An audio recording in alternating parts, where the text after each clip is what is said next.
augmentation du déficit loin et très loin des critères fixés par notre communauté qui est l'UEMOA. Et dans tout ça, vous recherchez 1141 milliards de francs CFA entre la LFI et la LFR. Où trouverez-vous l'argent, Monsieur le ministre? Voilà la question. Parce que les solutions que vous nous proposez pour trouver l'argent ne sont pas des solutions fiables. Et je suis désolée de vous le dire. Parce que qu'est-ce que vous nous annoncez? Pour trouver cet argent, vous dites oui, on va recourir à compresser les dépenses. D'accord? Rationalisons les dépenses, compressons-les, mais quand vous nous annoncez que c'est seulement pour un taux de 0,5% que vous avez fait d'effort de décroître les dépenses sur le budget général, alors vous êtes loin de retrouver 1000 et quelques milliards. Vous nous dites oui, on va mobiliser les ressources. D'accord? Mobilisons les ressources, mais que vous nous dites, qu'est-ce que vous nous dites pour mobiliser les ressources? On va élargir l'assiette fiscale et on va augmenter la pression fiscale de 20%. Alors, Monsieur le ministre, dans ce document de LFR, vous nous parlez d'élargir cette pression fiscale à 20% en 2025. Dans le document que vous avez sur l'orientation budgétaire, vous dites que vous atteindrez ce taux de 20% de pression fiscale en 2029. Vous êtes un ministre des Finances qui a un vrai problème de chiffres. Je vous l'avais dit la dernière fois. Entre encore le taux de croissance que vous nous annonciez, non, le déficit budgétaire que vous nous annonciez à 3% en 2025 et à 3% en 2029 dans le plan Sénégal, le plan national de développement du Sénégal. Mais Monsieur le ministre, il faut revoir ces chiffres-là. Vous ne pouvez pas nous dire que la pression fiscale, elle va être de 20% en 2025 et annoncée dans le document qui suit, elle sera de 20% en 2029. Mettez cela en phase. C'est pour ça qu'on ne peut pas croire à ce que vous nous dites. Et toujours dans le sens de trouver des solutions, vous nous parlez de gestion prudente de la dette. Mon honorable collègue Djimo Souaré a dit tout à l'heure que sur la dette, nous devons avoir une position nationale. Nous devons avoir une position nationale tout en nous disant la vérité. Et cette vérité-là, vous l'avez, Monsieur le ministre. Quand Abdou Mbow est venu ici à ce pupitre, vous avez eu une réaction presque de politique pour quelqu'un qui n'en fait pas, même si on vous encourage à le faire. Ne glissez pas sur ce terrain-là. Ne glissez pas sur ce terrain. Et vous l'avez dit vous-même, qu'ici au Sénégal, la tradition républicaine, c'est que les ministres des Finances en général, ceux-là qui s'occupent de finances en général, ne font pas de politique. Restez comme vous êtes. Et comme vous êtes, sortez les vrais chiffres. Ya fi nekkoon démb, ya fi ne tey. Wala loolu dañ ka fàtte. Ya fi nekkoon démb de. Quand on parle de ces chiffres-là, de notre temps, yow ya fi nekkoon. Te ya fi ne tey. Kon bok, li xew yow xam nga ko. Li xew yow kenn du la ko nettali. Li xew yow kenn du ñu naan la dafa ñuul te fekk dafa weex. Moi, je ne nie pas qu'on s'est endetté. Je ne le nie pas parce que je suis comme cela, parce que je sais que les États marchent comme ça. Qui ne s'endette pas?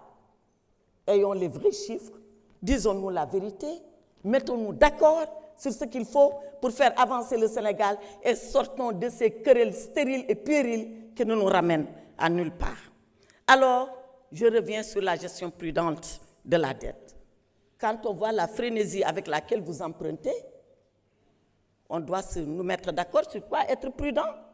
Donc, Monsieur le ministre, voilà les raisons qui font que moi, je doute de la sincérité de votre LFR et je ne peux pas la voter. Je ne peux pas la voter parce que tous les filets sociaux, vous les avez mis par terre. Les bourses de sécurité familiale, la CMU, vous en parlez. Le RNU, vous dites que vous allez le faire, mais faites-le parce que c'est très simple à faire le RNU pour revenir sur les bourses de sécurité familiale.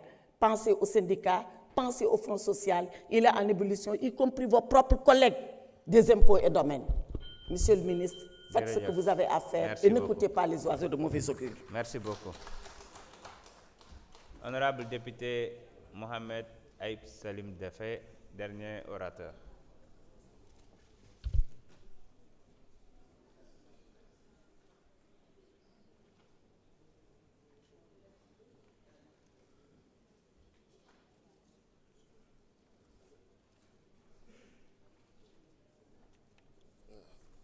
Merci beaucoup, Président. Chers collègues, Monsieur le ministre des Finances et du Budget, Monsieur le ministre chargé des relations avec les institutions, je pense que tout à l'heure, certains collègues étaient venus ici pour poser des questions préalables tendant à demander le report de cette séance, mais on s'est rendu compte qu'ils n'avaient aucun argument sérieux à opposer.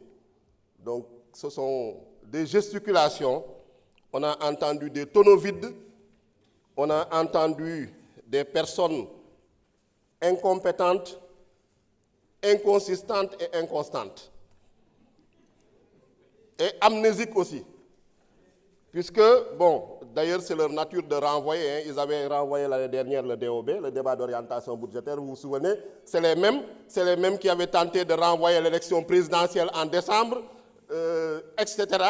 Ils veulent renvoyer également le vote de la loi de finances rectificative avec des arguments vraiment très légers, sans aucun fondement. Même en première année, les cours de finances publiques, vraiment, première année de droit en cours de finances publiques, quand même, on peut quand même pouvoir maîtriser certaines notions, le déficit, la dette, les besoins de financement, mais que de la confusion.